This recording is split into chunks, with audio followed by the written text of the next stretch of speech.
Hi, my name is Naomi, and I'm the Digital Innovation Program Manager for ANZ for Amazon Web Services, where our team helps AWS customers to develop new products, services, and experiences using Amazon's innovation mechanisms. I'm so excited to show you how you can get rolling on machine learning today with AWS Deep Racer. So my journey with machine learning and also AWS Deep Racer started around over a year ago when I attended my first internal Deep Racer event. And I found it a really great experience to learn about machine learning, to meet new people, and I also did have a really strong passion for machine learning, fast cars, and also speed, even though I had little to no technical background coming from a legal background.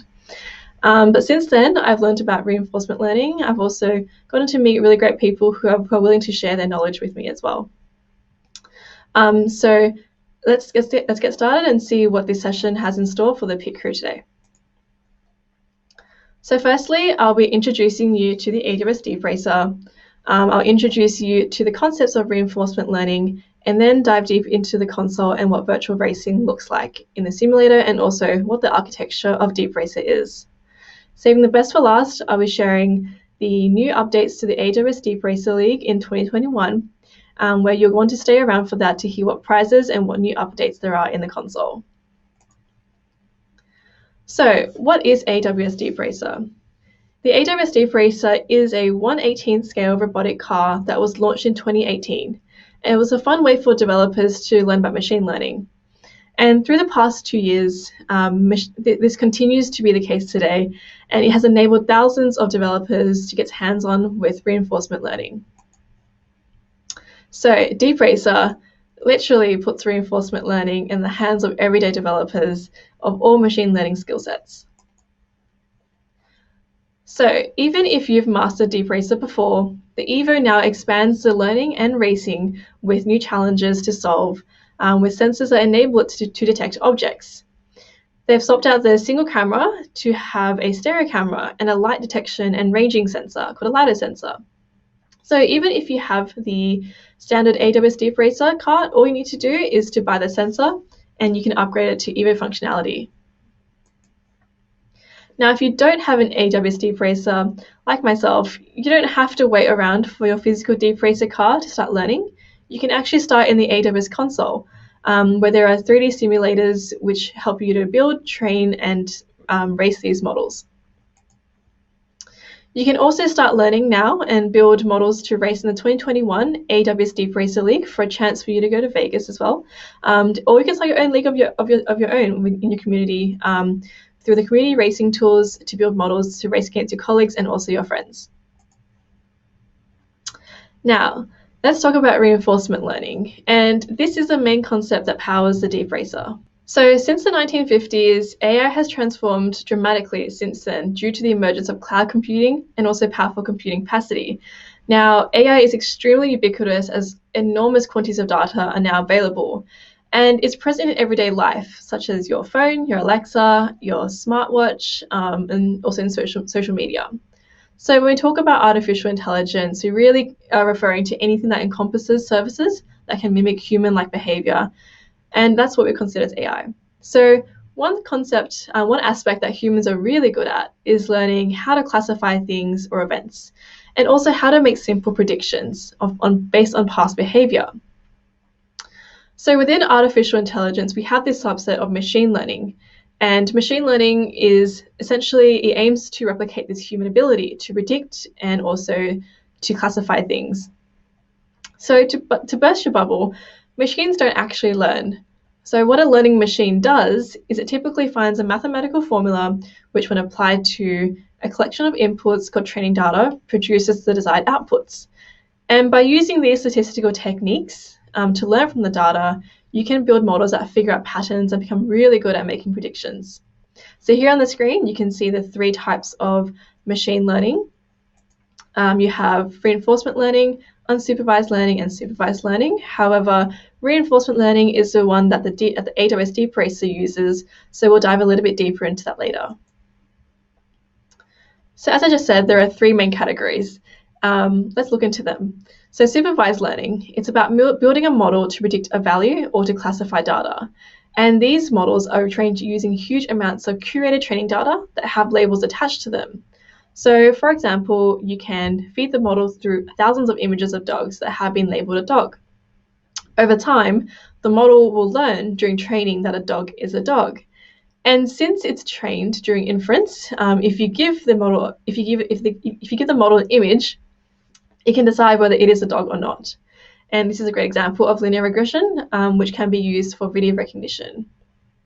In the middle, you have unsupervised learning, where models are trained to identify similarities in large amounts of training of data to help with classification. Unlike supervised learning, the training data that's been fed into the model doesn't have explicit labels of, let's say, another dog. Instead, the model is trained to classify similar images together. For example, if you fed this model an image of a dog, the model will put it into a pile of images that look like a dog, but it can't really tell you that it's a dog. So this is an example of clustering, which is also used in fraud detection. Lastly, on the right-hand side, we have reinforcement learning, where models are trained to autonomously predict whether decisions made in an environment are good or bad. And these models learn based on the outcomes of whether these actions were good or bad.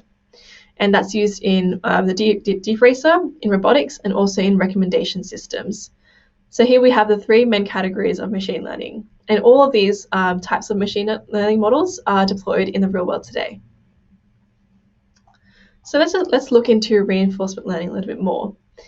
Reinforcement learning is built on an idea that we as humans use all the time. So when was the last time you used a reward?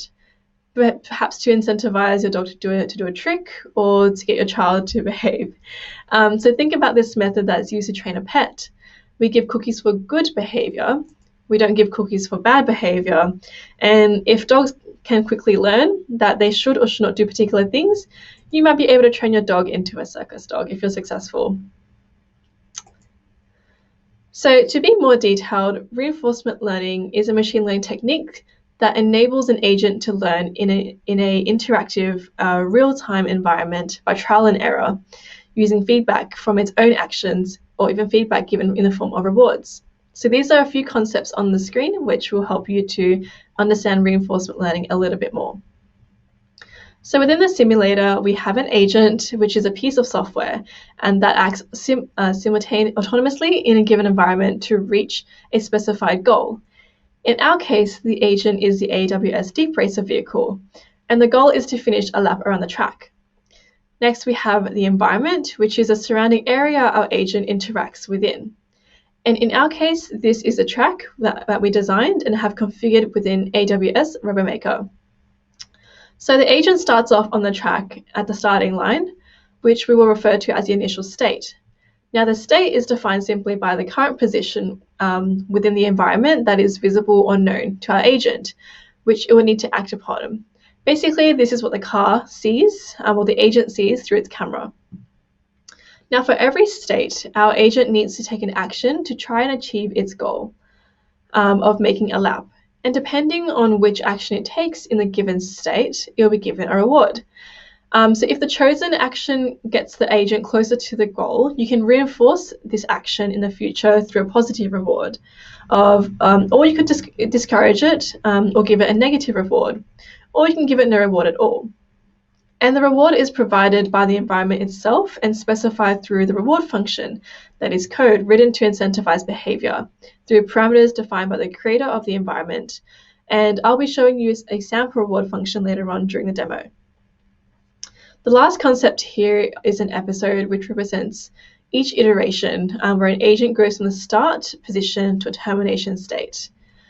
A termination state just basically means when the car drives off of the track or it finishes a lap around the track. And this is merely a collection of action-reward pairs.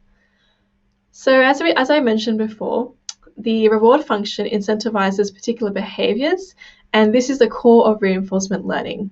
So to run your AWS Deep Racer car, providing a reward function will be your most important job, which you can create yourself through Python. So let's look at this race grid to see a physical or practical example of a reward function. Each square is a state on the screen, and the green square is the starting position. while the finish line is the goal, which is called the termination state. So the black squares at the top and bottom of the track edges are defined as the stop states, which will tell the vehicle it has gone off the track and failed. The reward function is actually code that you write, which helps the agent to determine if the action it just took was good or bad, and how good or bad it was based on the outcome. So as the agent moves towards a goal, the next state is evaluated and assigned a reward. This reward incentivizes the behavior you want the agent to learn. So let's say we want to incentivize the agent to drive on the center line. And how should we do that? So by looking at the screen, we as humans know that center line, the fastest way to get there is to go into the middle because there's a highest rewards that you can get. But we need to teach the model how to actually compute like that. So by assigning a reward to each value to each state, that's how the agent will learn. So notice each square has a number. In the center, it has 2, and the ones up on the top and the bottom of the center line have 0.2. The car will learn which action results in the highest cumulative rewards on the way to the goal. By assigning the higher reward to the center line, our model will learn the actions that help it to stay on the center line, which will earn it the highest cumulative rewards that lead it to driving to the termination state at the fastest rate. So let's see this in action. Learning doesn't just happen on the first go. It takes some iteration and also some trial and error.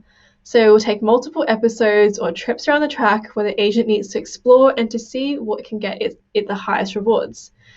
So before it can exploit the knowledge.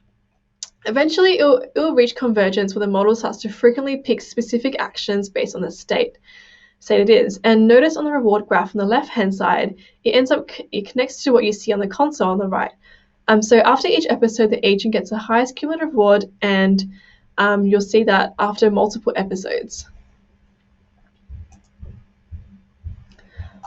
So on the left-hand side, this is the first-person view of what you'll see in exploration. Let's take a bit of a bigger look at that. This is what you expect to see in exploration, where the car is driving off onto the walls, off track, and that's normal when it's learning. So it might be a little bit painful to watch, but it will eventually get to something like this. So now this view is what you'll see in exploitation, which is a converge model, where the car is behaving well, it's staying on the track, and it knows through learning which track will get it the highest rewards.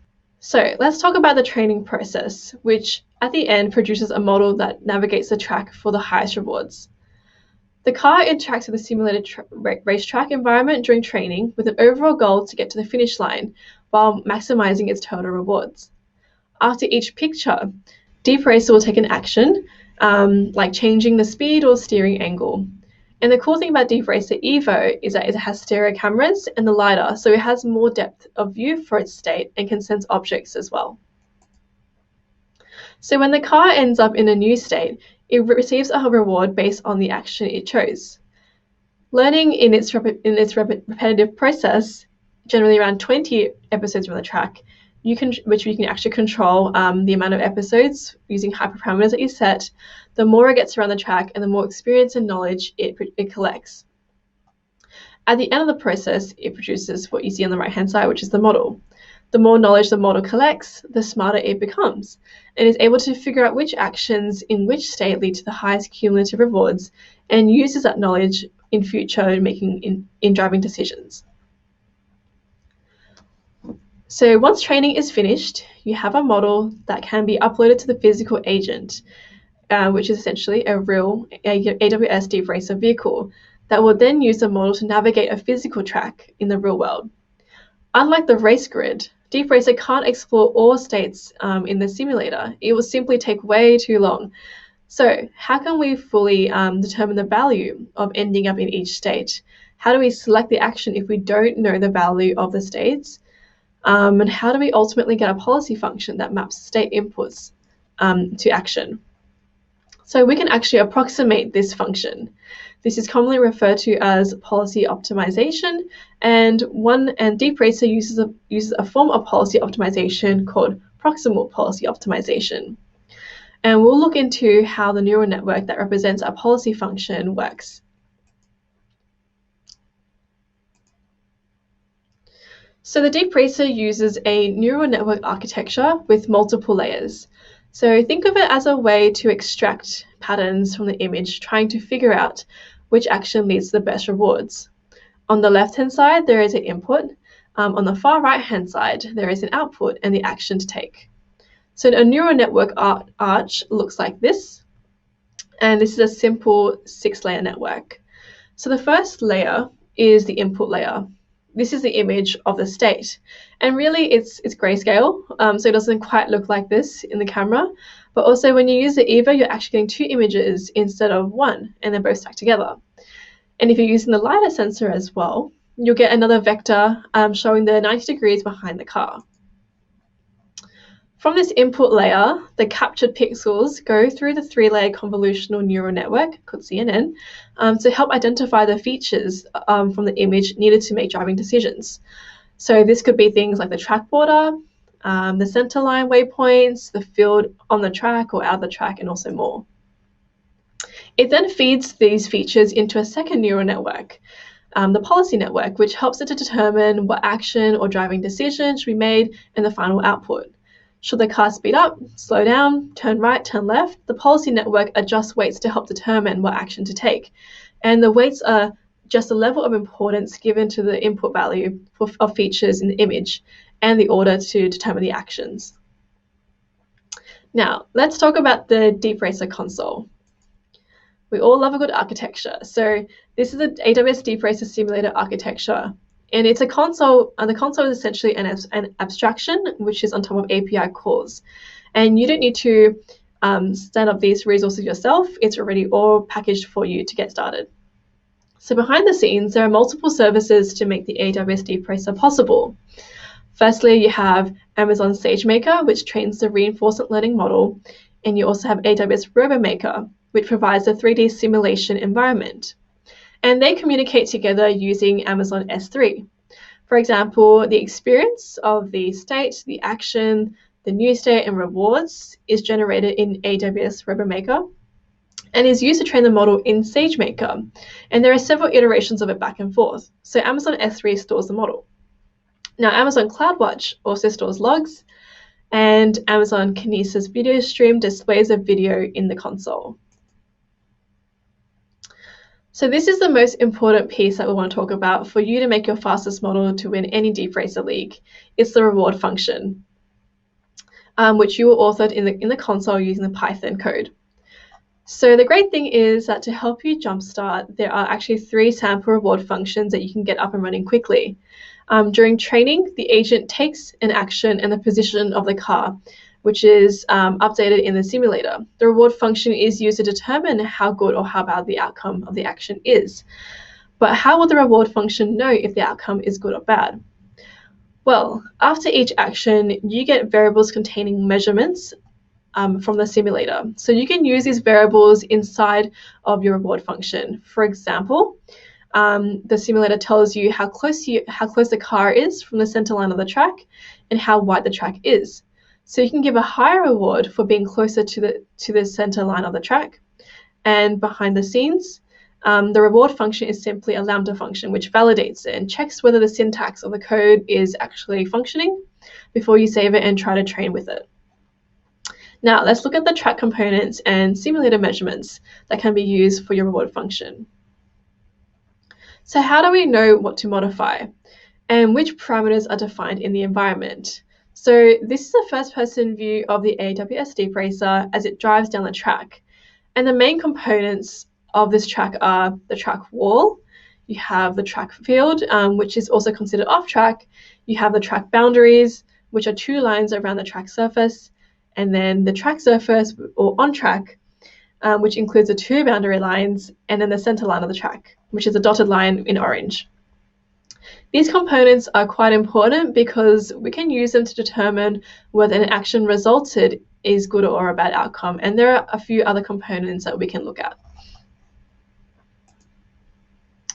So your car has X and Y positions associated with it. We provide waypoints spread around the track as a series of X and Y positions to give some hints on the shape of the track. The waypoints help us to programmatically determine how much of the track AWS DeepRacer has completed, and so on. We can use these variables to build our reward function to determine whether an outcome was good or bad. It's also important to call out here that these variables are given by the simulator when we are training the model. So with the physical car, we don't have the simulator and we don't have these variables. With the real car, we don't need reward functions. We just use a train policy function to compute the next action from the camera input image. The heading parameter describes the orientation of the vehicle in degrees, measuring counterclockwise on the x-axis to the coordinated system. Now what we have on the screen here is all wheels on track parameter, which indicates if the agent is on the track and returns true or false. On this animation here, you see the distance in the center, which tells the agent how far away the vehicle is from the center line.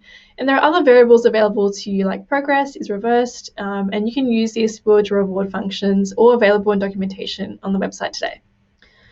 So there is a new garage feature where you can customize the sensors on your AWS Deep Racer and to create new cars with different sensor combinations, which is pretty cool. Adding different sensors means that your agent is capable of detecting different things, and you're also able to tweak the action space in the garage for your car. So the action space defines a list of actions the car can take and the combinations of steering and speed.